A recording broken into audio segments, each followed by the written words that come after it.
ವಿದ್ಯಾರ್ಥಿಗಳಿಂದ 50 ರೂಪಾಯಿ ಶುಲ್ಕ ಸಂಗ್ರಹ ವಿಚಾರಕ್ಕೆ ಸಂಬಂಧಪಟ್ಟಂತೆ ಶಿಕ್ಷಣ ಇಲಾಖೆ ಇದೀಗ ಸ್ಪಷ್ಟನೆಯನ್ನ ಕೊಡ್ತಾ ಇದ್ದಾರೆ.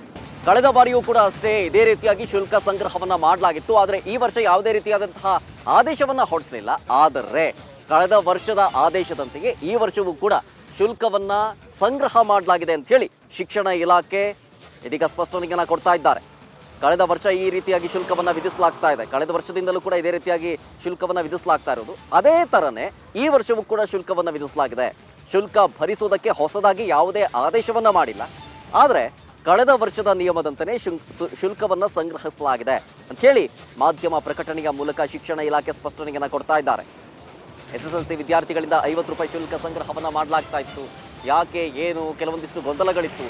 ಅಧಿಕೃತವಾಗಿ ಆದೇಶ ಮಾಡಿಲ್ವಲ್ಲ ಯಾಕೆ ಅಂಥೇಳಿ ಪೋಷಕರು ಕೂಡ ಪ್ರಶ್ನೆಯನ್ನು ಮಾಡ್ತಾ ಇದ್ರು. ಈ ಸಾಕಷ್ಟು ಪ್ರಶ್ನೆಗಳಿಗೆ ಇದೀಗ ಶಿಕ್ಷಣ ಇಲಾಖೆ ಸ್ಪಷ್ಟನೆಯನ್ನು ಕೊಡ್ತಾ ಇದೆ. ಈ ವರ್ಷ ಯಾವುದೇ ರೀತಿಯಾದಂತಹ ಆದೇಶ ಹೊರಡಿಸಲಿಲ್ಲ, ಹೌದು. ಆದರೆ ಕಳೆದ ವರ್ಷದಿಂದಲೂ ಕೂಡ ಈ ರೀತಿಯಾಗಿ ಶುಲ್ಕವನ್ನು ವಿಧಿಸಲಾಗ್ತಾ ಇದೆ. ಅದನ್ನೇ ಈ ವರ್ಷವೂ ಕೂಡ ಪಾಲನೆ ಮಾಡಲಾಗ್ತಾ ಇದೆ ಅಂಥೇಳಿ ಮಾಧ್ಯಮ ಪ್ರಕಟಣೆ ಮೂಲಕ ಶಿಕ್ಷಣ ಇಲಾಖೆ ಸ್ಪಷ್ಟನೆ ಕೊಡ್ತಾ ಇದೆ.